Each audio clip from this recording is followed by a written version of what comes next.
আমি সাউথ এশিয়ানদের ভিতরে new York insurance brokerage one of the largest insurance brokerage. $700 million আমাদের yearly turn over আছে। Almost 6,000 employee কাজ করছে। 6,000 তারা কাজ করছে আমেরিকার মাটিতে। আমেরিকার মাটিতে কাজ করছে। আমেরিকা এমন একটা দেশ, এ দেশে যে আপনি যদি পরিশ্রম করেন, তবে একটা কথা থাকতে হবে, সততার সাথে পরিশ্রম করা। সৎ হতে হবে সৎ হতে হবে ফার্স্ট, তারপরে পরিশ্রম। পরিশ্রম। আপনি যখনই সততার সাথে পরিশ্রম করবেন, আপনার জীবনে সফলতা আসবেই। আপনি দেখেছেন আমাদের বাংলাদেশিদের ভিতরে অনেক লোকই নিউ ইয়র্কে যে ইয়েলো ক্যাব চালায়। ইয়েলো ক্যাব চালানো কোনো ছোট কাজ না, ইটস এ ভেরি একটা সম্মানীয় কাজ। বহু লোক আছে ইয়েলো ক্যাব চালায়, তারা ইয়েলো ক্যাবের মেডেলিয়ান কিনেছে। একটা মেডেলিয়ানের দাম আগে ছিল প্রায় $1 মিলিয়ন। এখন কোনো একটা কারণে সে মেডেলিয়ানটা পড়ে গেছে, দামগুলো বিয়ে যেহেতু বজ্জাতে মার্কেটে আসছে, কিন্তু তারা তখন $1 মিলিয়ন দিয়ে মেডেলিয়ান কিনেছে।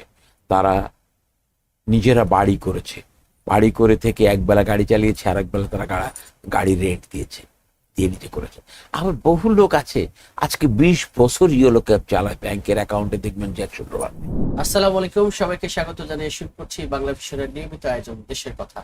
আপনাদের সাথে আছে আমি সুজন মাহমুদ। দর্শক, আজ আমরা এমন একজন অতিথিকে আপনাদের সামনে নিয়ে এসেছি, অথবা আপনাদের সাথে পরিচয় করে দিতে যাচ্ছি, যিনি একজন বাংলাদেশি, অথচ নিউ ইয়র্কের স্বনামধন্য ব্যবসায়ী, শীর্ষ ব্যবসায়ীদের মধ্যে উনি একজন।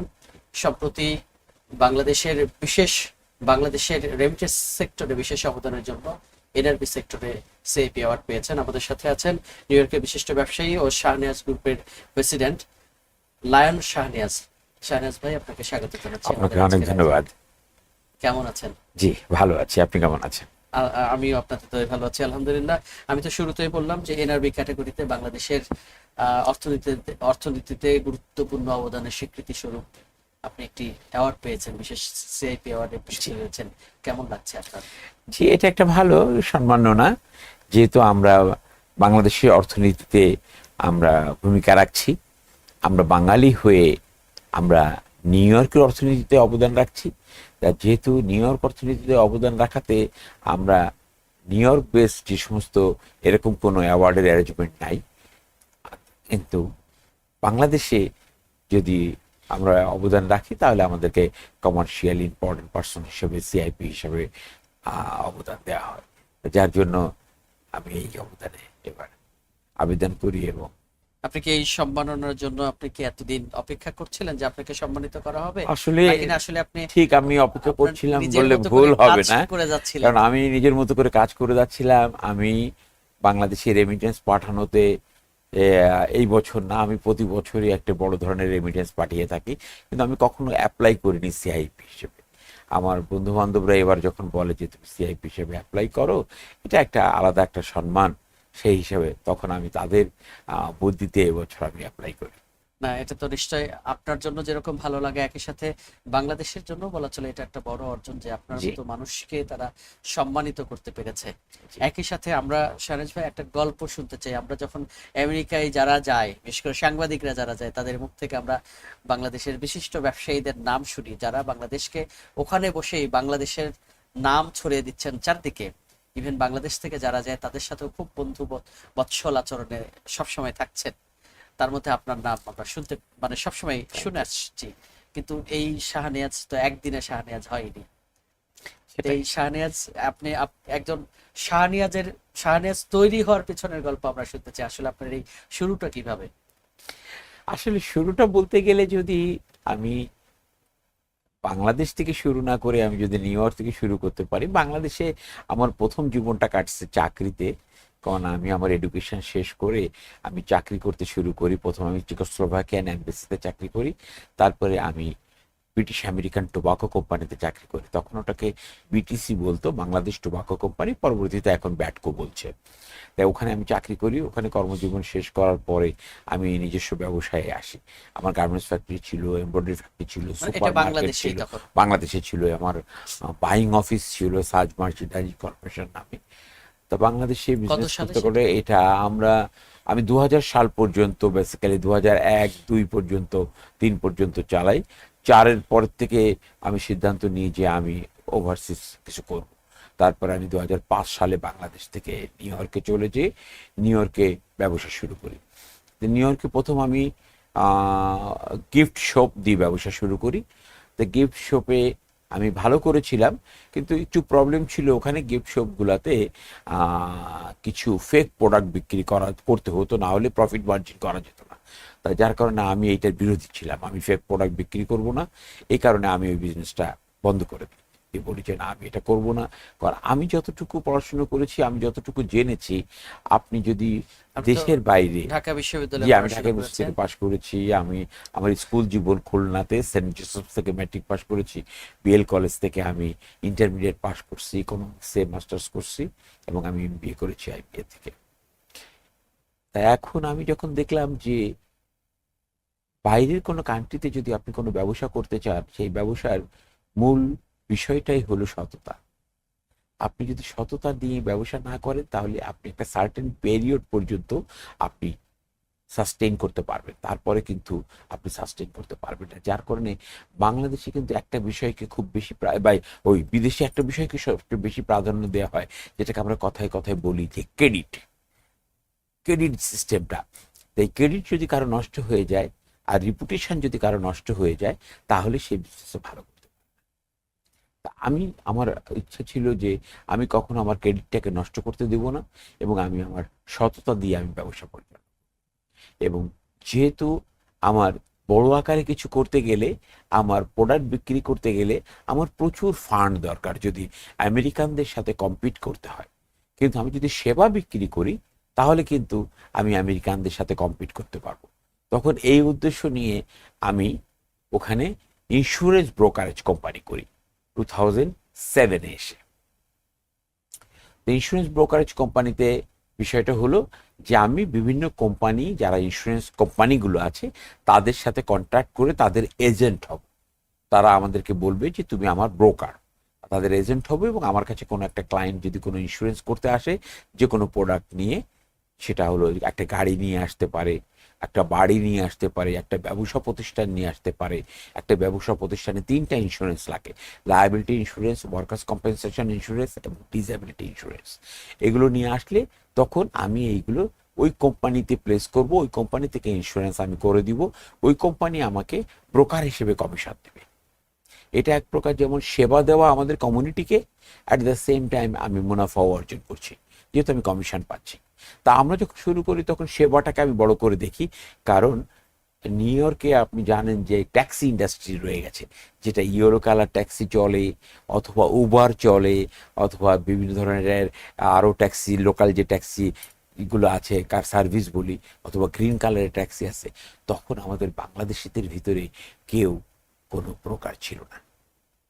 আচ্ছা, তা আমি তখন প্রথম ব্রোকার হই, এবং আমার কোম্পানির নাম দিই registered company new York insurance brokerage.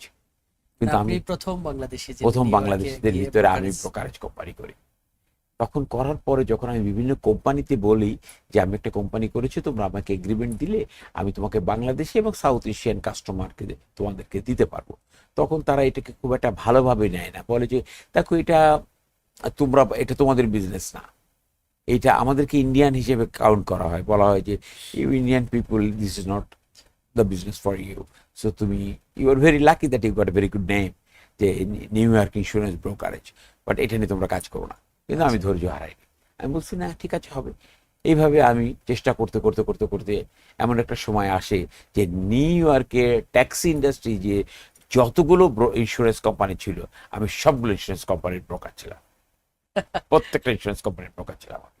তো এটা তো মানে অসাধারণ একটা এরপরে অর্জন আপনার জন্য। মোটামুটি কাজ করতে করতে করতে করতে এখন এমন একটা পর্যায়ে এসে গেছি যে আমি সাউথ এশিয়ানদের ভিতরে new York insurance brokerage one of the largest insurance brokerage, এবং নন ইন্স্যুরেন্স ব্রোকারেজ আমি বলতে পারি। দেখা গেল অনেক ট্যাক্সি ড্রাইভারের আমার সাথে ইন্স্যুরেন্স নাই, অন্য কোনো কোম্পানির সাথে ইন্স্যুরেন্স আছে, বাট সে আমার কোম্পানির নাম জানে। আচ্ছা, এটা কিন্তু একটা বড় পাওনা সবাই সব ক্ষেত্রে। যেমন একটা product Coca Cola, Coca Cola product যারা সফট ড্রিঙ্ক খায়, তারা অনেকে কোকা কোলা খায় না, কিন্তু কোকা কোলা নাম নাম শুনছে। জানে। সে মানে নাম আপনি শুনছে যে কোকা কোলা বলে একটা সফট ড্রিঙ্ক আছে। তা এই যে যে পরিচিতিটা, এটা নিউ ইয়র্কে আমার আছে, যে নিউ ইয়র্ক ইন্স্যুরেন্স ব্রোকারেজকে চেনে সবাই, মানে সেটা বাংলাদেশি হোক আর অথবা ওখানকার লোকাল পিপল হোক। সব ব্যাপার। শুধু বাংলা, এখন আর নিউ ইয়র্ক ইন্স্যুরেন্স ব্রোকারেজ বাংলাদেশিদের সাথে নাই, এখন নিউ ইয়র্ক ইন্স্যুরেন্স ব্রোকারেজ সব দেশের সাথে আছে। ওখানে কালো বলেন, স্প্যানিশ বলেন, আরবের দেশের লোক বলেন, নেপালি বলেন, পাকিস্তানি বলেন, ইন্ডিয়ান বলেন, বাংলাদেশ বলেন, সব আমার ড্রাইভাররা আমার সাথে ইন্স্যুরেন্স আছে। কারণ এটা একটা ইন্স্যুরেন্স ব্রোকারেজ কোম্পানি, স্পেসিফিক কোনো বাংলাদেশিদের ইন্স্যুরেন্স ব্রোকারেজ কোম্পানি হিসেবে এখন আর নাই। কিন্তু প্রথম যখন আমরা শুরু করি তখন কিন্তু আমরা বাংলাদেশিদেরই প্রথম ডেকে আনছে আমাদের কাছে, কারণ তখন অন্য দেশের লোকজন আমাদের কাছে আসতে একটু কনফিউজ হয়ে যেত, যেটা কেমন যাব নতুন কোম্পানি। তখন আমরা তাদেরকে কনভিন্স করতাম যে দেখো আমি নতুন ব্রোকারেজ কোম্পানি, বাট আমি তোমাকে যে ইন্স্যুরেন্সটা দিব সেটা তো ওই কোম্পানির ইন্স্যুরেন্স দিব, ওই কোম্পানি তো নতুন না, আমি তো তোমাকে কোনো ইন্স্যুরেন্স দিচ্ছি না, আমি একটা মিডল ম্যান। তুমি আমার কাছে আসছো, আমি ওই কোম্পানির এজেন্ট, আমি ওই কোম্পানিতে তোমার ইন্স্যুরেন্স করে দিব। সুতরাং তোমার ইন্স্যুরেন্স কখনো কোনো ফেক হবে না। সুতরাং ইন্স্যুরেন্স ফেক হয় না।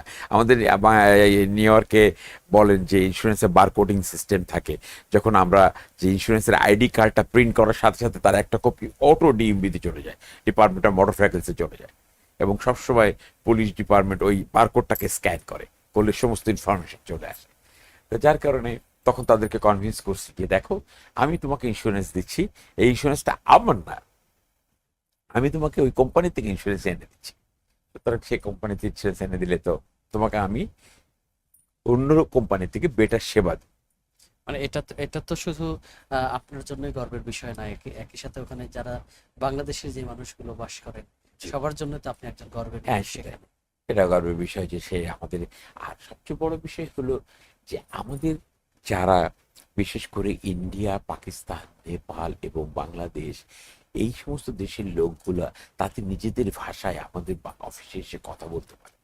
কারণ যেরকম আমাদের লোকজন তারা হিন্দি, উর্দু বা নেপালি ভাষা বলতে পারে, বাংলা বলতে পারে, সুতরাং তারা কমফোর্টেবল ফিল করে আমাদের সাথে বাংলায় কথা বলতে। তখন এই কাস্টমাররা আসতে শুরু করে আমাদের কাছে। এরপরে আস্তে আস্তে আস্তে আস্তে স্প্যানিশ আসে, অন্যরা আসে, আমেরিকান আসে, আর কোনো অসুবিধা হয় না। এটা দিয়ে শুরু আমার বলতে গেলে। এরপর আপনার বিস্তৃতি আসলে এরপরে কতদূর পর্যন্ত? পরিচিতি লাভ করলো, আমি 2014 সালের দিকে এসে হোম কেয়ার ইন্ডাস্ট্রিতে ঢুকলাম। হোম কেয়ার ইন্ডাস্ট্রি ওয়াজ এ ভেরি গুড ইন্ডাস্ট্রি, এটা একটা রাইজিং ইন্ডাস্ট্রি। তখন সেখানে শুরু করলাম। সেখানে ওই একটা বিষয়ই ছিল, সেটা হলো সততা। এই সততার জন্য আমার মোটামুটি নিউ ইয়র্কে একটা নাম হয়ে যায়। হোম নিউ কেয়ার ইয়র্কে মানে এটা আমি এটা হোম কেয়ার মানে এর সেবাগুলো কি এই সেবাগুলোটা বলতে যে একদম প্র্যাকটিক্যাল উদাহরণ দিয়ে যদি বলা যায়, যদিও আমার বাবা মারা গেছেন, বাট যদি আমার বাবা বেঁচে থাকতেন, আমার বাবা নিউ ইয়র্কে আছেন, অসুস্থ হয়ে আছেন, ওনাকে দেখাশোনা করার জন্য একজন লোক লাগবে। তা দুইটা প্রোগ্রাম ছিল। একটা প্রোগ্রাম হলো আমার নিজস্ব কোনো আত্মীয় কেউ আমার বাবাকে দেখাশোনা করতে পারবে, এবং সে আমাদের কাছ থেকে পে রোলে বেতন পাবে, সে আমার এমপ্লয়ি হয়ে যাবে।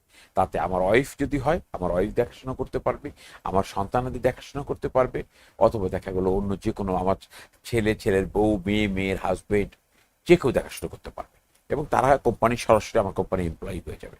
তখন আমি ওরা মেডিকেড প্রোগ্রামে পড়ে আমরা ইন্স্যুরেন্স কোম্পানির কাছ থেকে টাকা পাবো, ইন্স্যুরেন্স কোম্পানি থেকে টাকা পেয়ে আমরা ওদেরকে পে রোলে টাকা দেবো, ওরা আমাদের এমপ্লয়ি হয়ে যাবে। এইটা একটা প্রোগ্রাম ছিল। আর একটা প্রোগ্রাম ছিল যে কোনো আত্মীয় স্বজন আমার বাবাকে দেখতে পারবে না, কোনো বাইরের বাইরের কোনো এইড আমার বাবাকে দেখার জন্য ওখানে যাবে, বাট প্রশিক্ষিত? প্রশিক্ষণ থাকতে হবে সেই এইডে। সেখানে প্রশিক্ষণ নিয়ে সেই প্রশিক্ষণ প্রাপ্ত সার্টিফিকেট হোল্ডার তাকে যেতে হবে। এখানে দুইটা জিনিস বলছে, একটা বলছে যে আত্মীয় স্বজন দেখাশোনা করতে পারবে, আর এক ক্ষেত্রে বলছে যে প্রশিক্ষণ প্রাপ্ত লোক যেতে হবে, যে আত্মীয় স্বজন হলে হবে না, এই প্রশিক্ষণ প্রাপ্ত ব্যক্তি আমাদের নিকট রিলেটিভ হলে হবে না। তাই দুইটা প্রোগ্রাম নিয়ে আমরা কাজ করি, এবং আরো কিছু প্রোগ্রাম আছে, সেটা আরো অনেক অনেক দূর যেতে হয় বলতে গেলে। এনএসটিডি প্রোগ্রাম, টিবিআই প্রোগ্রাম, তারপর ডিসেবিলিটি যে বাচ্চারা আছে অথবা ডিসেবিলিটি বয়স্ক লোক আছে তাদের জন্য ওপিডব্লিউডিডি যে প্রোগ্রামগুলো আছে, এগুলোকে তাদের দেখাশোনা করতে হয়। এখানে সব আমাদের এইড পাঠাতে হয়। এই প্রোগ্রামে আমরা ঢুকে যাই, এই হোম কেয়ার নিয়ে আমরা কাজ করি। এই হোম কেয়ার নিয়ে কাজ করতে যে আমরা দেখি যে মোটামুটি এই সেক্টরে আমাদের টার্নওভারটা অনেক হাই, অনেক টার্নওভার হাই হয়ে যায়। তখন আমরা ওই যে কেমন নার্স, এটা, ওই হাইটা কেমন? হাই বলতে গেলে অনেক, হাই বলতে গেলে এত হাই হতে হতে এমন একটা জায়গায় চলে গেছে যে আমি যদি এখন আমার শাহনওয়াজ গ্রুপের টোটাল যতগুলো কোম্পানি আছে সবগুলো কোম্পানি টার্নওভার নিয়ে আসি, তাহলে almost very close two $700 million আমাদের ইয়ারলি টার্নওভার আছে। মানে একটা হ্যাঁ বড় টার্নওভারে চলে গেছে আমরা, বিকজ এটা একটা বড় ভলিউম। এর সাথে সাথে যখন আমি করলাম দেখলাম যে যারা এই ট্রেনিং প্রাপ্ত হয়ে এইড হিসেবে দেখাশোনা করতে যাবে তাদেরকে ট্রেনিং দিতে হবে, একটা ইনস্টিটিউট লাগে। আমার সেই ইনস্টিটিউট আছে দুইটা, একটা হলো ডিপার্টমেন্ট অফ এডুকেশনের, একটা হলো ডিপার্টমেন্ট অফ হেলথের। দুইটা ডিপার্টমেন্টের অ্যাপ্রুভাল নিয়ে দুইটা ইনস্টিটিউট আমার এখানে আছে। সেখান থেকে আমরা ট্রেনিং দিই এবং সেখান থেকে আমরা আমাদের এইডও তৈরি করি। সেই এইড ইচ্ছে করলে বাইরে কাজ করতে পারে, আবার আমার কোম্পানিতে যদি জব পায় তাহলে আমার কোম্পানিতেও কাজ করতে পারে। আমরা যদি বলি যে শাহনাজ গ্রুপে এখন সব মিলে কতগুলো প্রতিষ্ঠান এবং কত মানুষের সবগুলো ধরলে কতগুলো হবে ইনশাল্লাহ 14টা-15টা কোম্পানি হবে। আমার একটা নিউজ পেপারও আছে, উইকলি আজকাল নামে। তারপরে আমার ডিএমবি এক্সপ্রেস সার্ভিস আছে, আমার ড্রাইভিং স্কুল আছে, আমার রিয়েল এস্টেট কোম্পানি আছে। তো সব মিলে এখন কত মানুষের কর্মসংস্থান নিশ্চয়ই আমরা এটা যদি অনেক হবে। এইডদেরকে কাউন্ট করি, কারণ এইড হলো আমার নিজস্ব এমপ্লয়, আমি তাকে পেরোলে বেতন দিচ্ছি, W2 তে তারা স্যালারি পাচ্ছে, তাহলে সেই হিসেবে আমরা কাউন্ট করলে আমার টোটাল কোম্পানিতে দেখা গেল যে অলমোস্ট 6000 এমপ্লয়ি কাজ করছে। 6000 তারা কাজ করছে আমেরিকার মাটিতে। আমেরিকার মাটিতে কাজ করছে। শাহনাজ ভাই, তার মানে আমেরিকার মাটিতে একজন বাংলাদেশি বাংলাদেশ থেকে একজন গিয়ে সেখানে প্রায় 6500-এরও বেশি মানুষের কর্মসংস্থানের ব্যবস্থা করেছেন। জি, এটা একটা বড় ধরনের বিষয়। শুধুমাত্র 6500 এমপ্লয়ি, 6500 পরিবার চলছে। তারপরে তারা বাংলাদেশে টাকা পাঠাচ্ছে, তারা বাংলাদেশে তাদের একটা পরিবার চলছে। তার মানে একটা বড়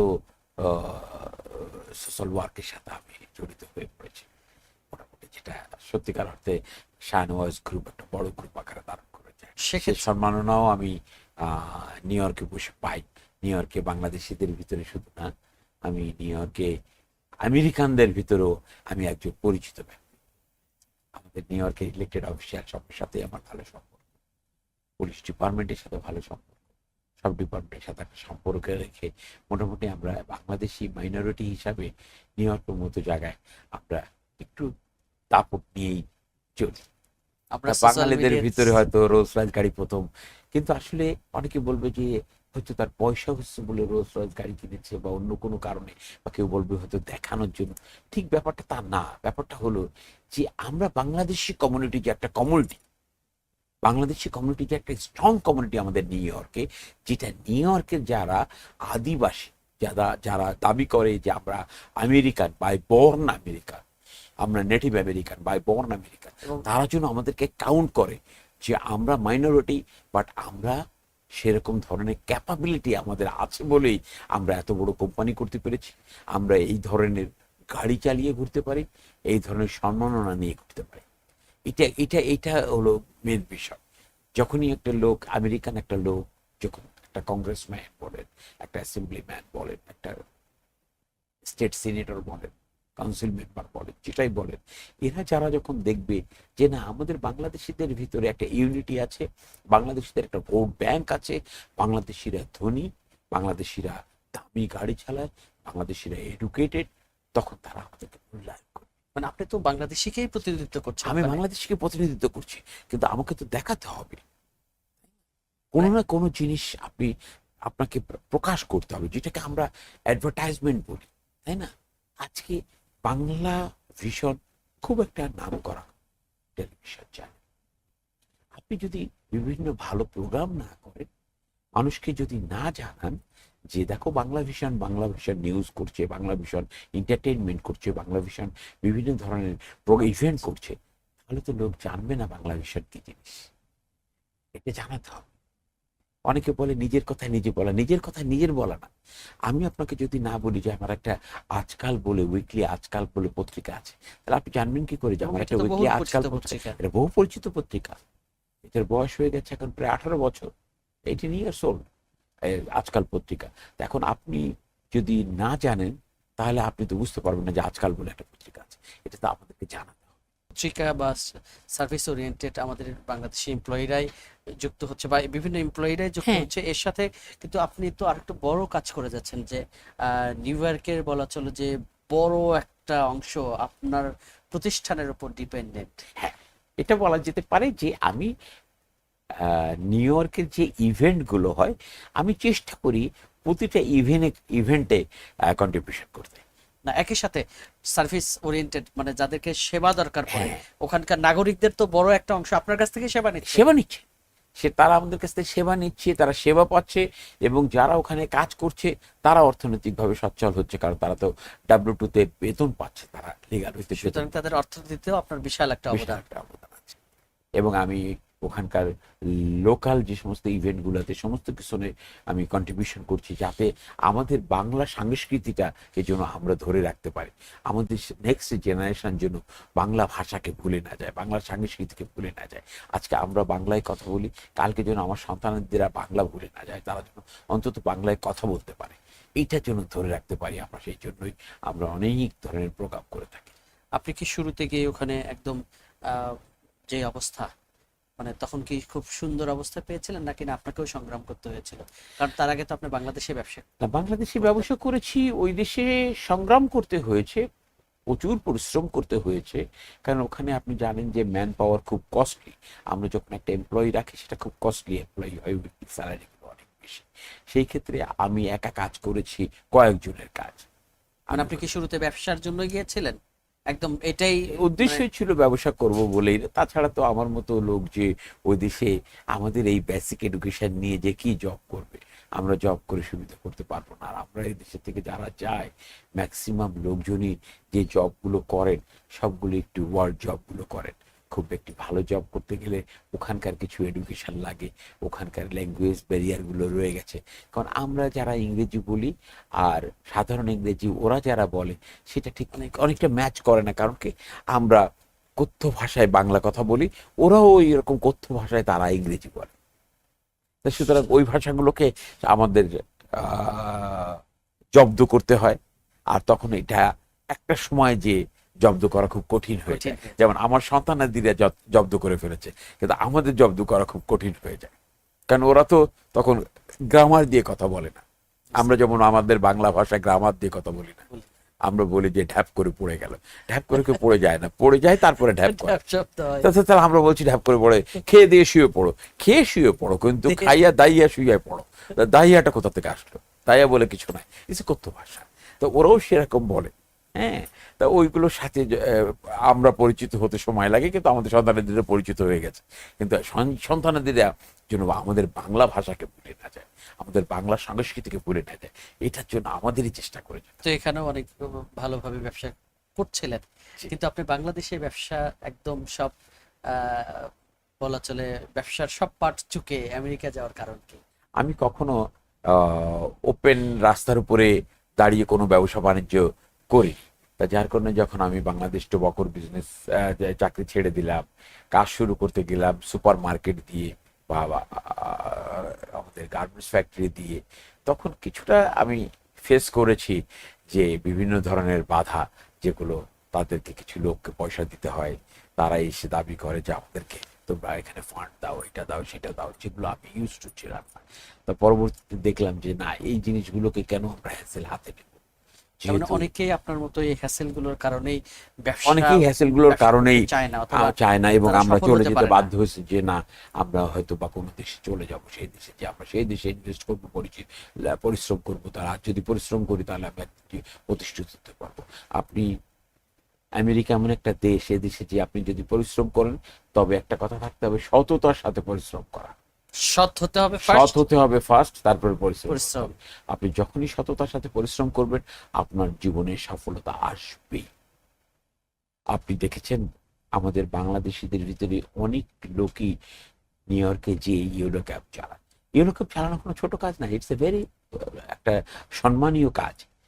বহু লোক আছে ইয়েলো ক্যাব চালায়, তারা ইয়েলো ক্যাবের মেডেলিয়ান কিনেছে। একটা মেডেলিয়ানের দাম আগে ছিল প্রায় $1,000,000, এখন কোনো একটা কারণে সে মেডেলিয়ানটা পড়ে গেছে, দামগুলো বিয়ে যেহেতু যাতে মার্কেটে আসছে, কিন্তু তারা তখন $1,000,000 দিয়ে মেডেলিয়ান কিনেছে। তারা নিজেরা বাড়ি করেছে, বাড়ি করে থেকে একবেলা গাড়ি চালিয়েছে, আর একবেলা তারা গাড়ি রেন্ট দিয়েছে, দিয়ে নিজে করেছে। আবার বহু লোক আছে আজকে 20 বছর ইয়েলো ক্যাব চালায়, ব্যাংকের অ্যাকাউন্টে দেখবেন যে $100 নেই। কেন নাই? তার সততার অভাব এবং তার পরিশ্রমের অভাব। এবং পরিশ্রমের অভাব। কারণ সে সৎ না, 1 নম্বর। 2 নম্বর হলো সে পরিশ্রম করে না। সকালে গাড়ি নিয়ে বেরোয়, দেখা যায় কোনো একটা জায়গায় গাড়ি পার্কিং করে সে বসে জোয়ার খাচ্ছে। বাড়িতে এসে বলে যে সারাদিন ইনকাম করবে। তার মানে আমরা কিন্তু এখান থেকেই আপনার পরবর্তী প্রজন্ম যারা একজন আপনার মতো শাহনেওয়াজ হতে চায়, অথবা যারা সংগ্রাম করছেন বাংলাদেশে, তাদের তাদের জন্য আপনি বললেনও, কিন্তু আমরা তারপরও এক কথা যদি বলতে চাই যে তারা কিভাবে বাইরে গিয়ে আপনার মতো একজন প্রতিষ্ঠিত সেটা ব্যবসায়ী হতে পারবে। এমনকি দেখেন যে ওখানে যে ফাস্ট ফুডের দোকানগুলো আছে, আপনি যেটাকে ডাঙ্কিং ডোনাটস বলছি, অথবা পাপাইয়া বলছি, অথবা কেএফসি বলছি, অথবা ম্যাকডোনাল্ড বলছি, এখানে আমাদের বাঙালিরা চাকরি করছে, প্রচুর বাংলাদেশি চাকরি করছে। কেউ একজন চাকরি করছে যে আমি এখানে যে কাজ শিখবো, এবং একদিন আমি সুপারভাইজার হব, একদিন আমি ম্যানেজার হব, এবং একদিন আমি 10টা দোকানের ম্যানেজার হব। আর একজন যে কাজ করছে সে চিন্তা করছে আজকে আমার 8 ঘন্টা ডিউটি, কখন 8 ঘন্টা হবে, 8 ঘন্টা হওয়ার 15 মিনিট আগেই সে তার ব্যাগ ট্যাগ সব রেডি হয়ে বসে আছে, ঘোরাঘুরি করতেছে। 15 মিনিট শেষ, একদম কাটায় 6টার সময় বেরোয় যাবো, ব্যাগটা নিয়ে বেরিয়ে গেল। সারা জীবন চাকরি করে গেছে, ওই করে গেছে। আর একটা ছেলে অথবা একটা মেয়ে 3 থেকে 4 বছরের ভিতরে 10টা দোকানের ম্যানেজার, একা বসে এক জায়গায় বসে 10টা দোকান চালাচ্ছে। তার মানে এটা শুরু থেকে আপনার এই গোলটা সেট করে নিতে হবে। আমার গোলটা সেট করে নিতে হবে যে আমি কোথায় যাচ্ছি, আমি ওখানে পৌঁছাবো। আমার ভিতরে সততা থাকতে হবে, আমার ভিতরে পরিশ্রম থাকতে হবে, এবং আমি ওই জায়গায় যাব।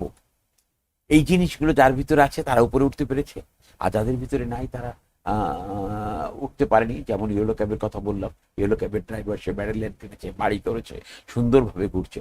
আর একজন ইয়েলো ক্যাব এখনো পর্যন্ত চালাচ্ছে, সে মেডেলিয়ান কিনতে পারেনি, এখনো পর্যন্ত রেন্টের গাড়ি চালায়, এখনো পর্যন্ত সে গ্যারেজ থেকে গাড়ি নিয়ে চালায়, নিজের গাড়ি।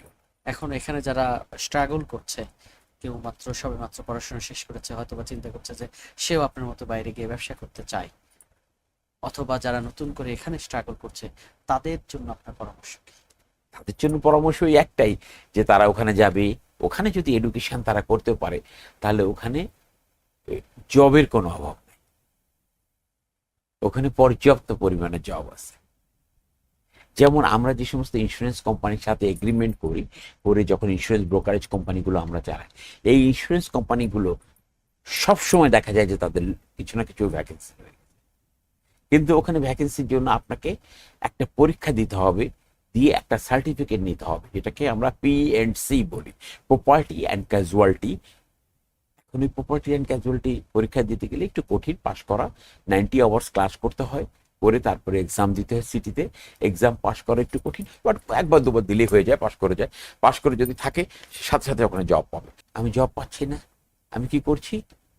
আমি যে জব করছি, আমি যে ওয়ালগ্রিনে জব করছি, আমি যে ম্যাকডোনাল্ডে জব করছি, ভেরি ইজি।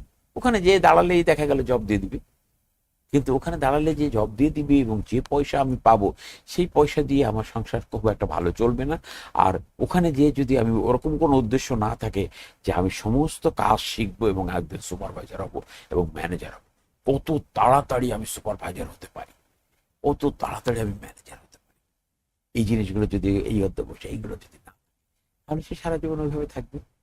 আর সে যদি পড়াশোনা করে, না ঠিক আছে আমি এখানে পড়াশোনা করবো, আমি ওখানে পড়াশোনা করবো, এইটুকু করবো, অনেক সুযোগ পাবে। আপনার পরামর্শ হলো সুযোগ সবগুলো আপনার জন্য রেডি আছে, কিন্তু আপনাকে আমাকে প্রস্তুত হতে হবে, আমি কি করব, আমি কি করতে চাই, সেই এটা গোলটা সেট করতে হবে, সেই এবং গোলটা সেট নিজেকেই করতে হবে। প্রস্তুত রাখতে হবে। রাইট, আপনার সফলতার প্রধান চাবিকাঠি যদি বলি এটাই, সেটা হলো যে পরিশ্রম, আপনাকে পরিশ্রম করতে সততার হবে, সাথে পরিশ্রম। দৌড়াইতে হবে। এর সাথে কিছু জিনিস রয়ে গেছে, সেটাকে আমরা বলি, ও সবসময় স্বীকার করি, মুসলমান হিসেবে স্বীকার করতে হয়, যে আমাদের মুরব্বীদের দোয়া, আল্লাহ রাব্বুল আলামিনের রহমত।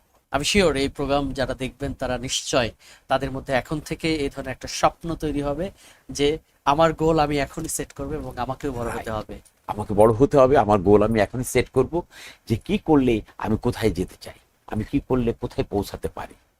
আমাকে সবসময় চিন্তা করতে হবে যে আমি পৌঁছাবো, আমি যে সময় কাটাবো তা হবে না, আমাকে সময় কাটালে সারা জীবন ওইভাবেই থাকতে হবে।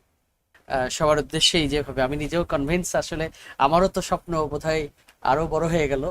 একই সাথে যারা এই প্রোগ্রামটা দেখছেন অথবা হচ্ছে দেখবেন যারা, আমি শিওর যে তাদের জন্য আপনি বড় একটা ইন্সপায়ারিং, হ্যাঁ, এবং সেই জায়গায় আপনাকে তারা বসাবে ইনশাল্লাহ।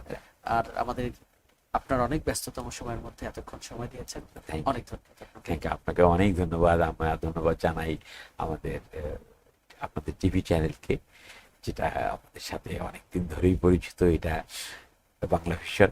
বাংলা ভিশনের খোকা ভাইয়ের সাথেও আমার খুব ভালো সম্পর্ক ছিল, এবং খোকা ভাই মৃত্যুর আগে বোধহয় লাস্ট ইভেন্টে অ্যাটেন্ড করেন আমার ইভেন্টে।